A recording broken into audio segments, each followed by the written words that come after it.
My grandparents, both sides, come from the Austro-Hungarian Empire, the part that was closest to Austria, so that it was not absorbed by the Ukraine after the war. That part of the Austro-Hungarian Empire was fairly liberal, so that my mother, I don't know about my father, but my mother went to school, and my grandfather, when she finished school, had a tutor come in to teach her German. Your grandmother? And father,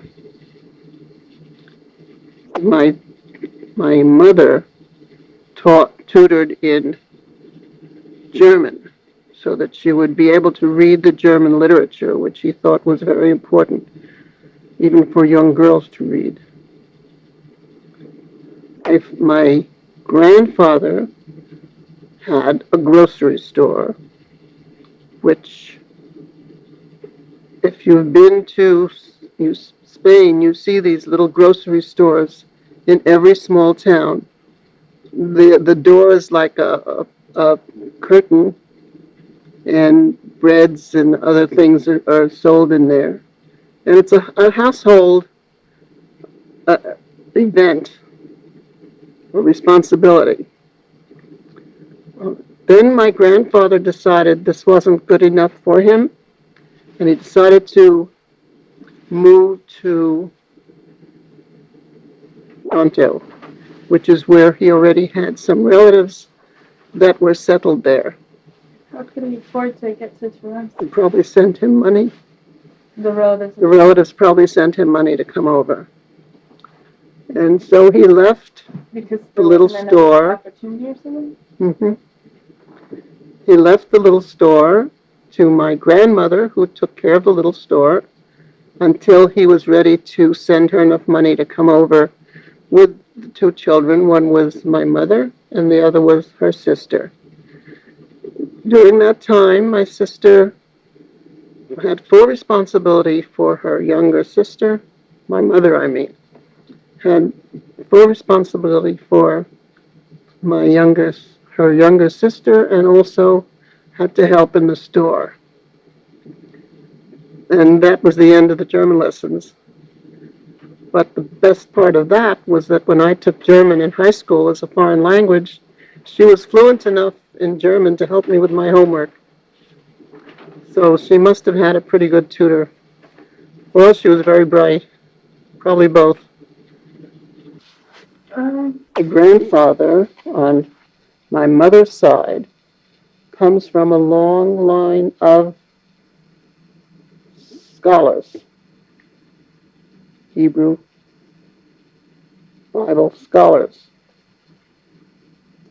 And that's another reason he wanted my mother to learn German, because he wanted her to be able to read various things. We were Orthodox, very Orthodox, but he believed in knowing about the outside world and being connected to the outside world. And when my mother's father came to the United States, to Canada, he was a peddler. I remember most about him up there in Canada. We would go up there every other summer. There was money enough to go, and spend the summer with my mother's parents. And he had a horse and a carriage, a wagon. And he was a peddler, and he bought newspapers, and he bought old things, and he had a dog. He had all this in his backyard. And so we had this big barn in the back where he would put all his stuff, and I would go up there and read old magazines and old newspapers, and he would give us some of the things that he bought from people to resell. You know, sometimes he would take us for a ride on the horse and wagon. So I think this is where the interest in horses came from in my family. I think my uh, aunt, the one that my mother took care of, also rode a horse. I think she told us that she rode the horse. I think that's where the love of horses comes from, in both my daughter and my granddaughter. Got married up there, but in Toronto. Yeah, because that's where my mother lived. My father, Toronto is a great city for a young person to run around in. So lots of other relatives would visit, and friends of my mother that she had known in Europe that we would visit. So I really enjoyed my summers in Toronto. But again, my mother ran the store, the same as she had done in Europe, and my father was out peddling. So things weren't much different in those terms. We were still very poor. In fact,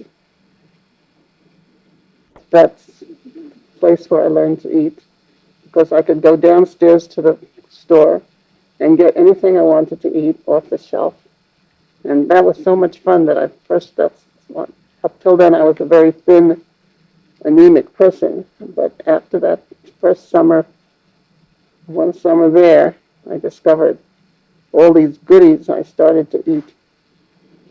My mother's other's great grandfather was a noted scholar who specialized in the Passover Haggadah and wrote many commentaries on it, which Morris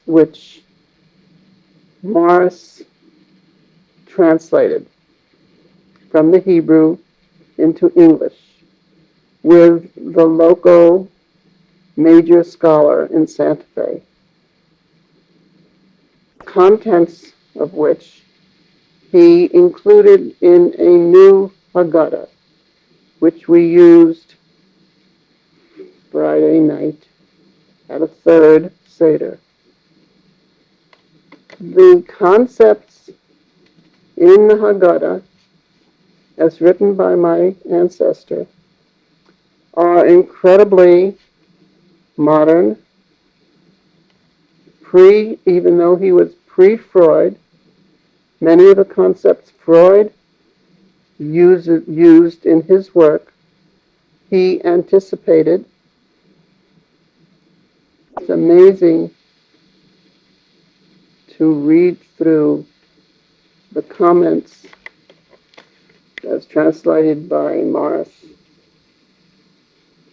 Beale about his thinking. This was like 1820 or something. An incredible ancestor.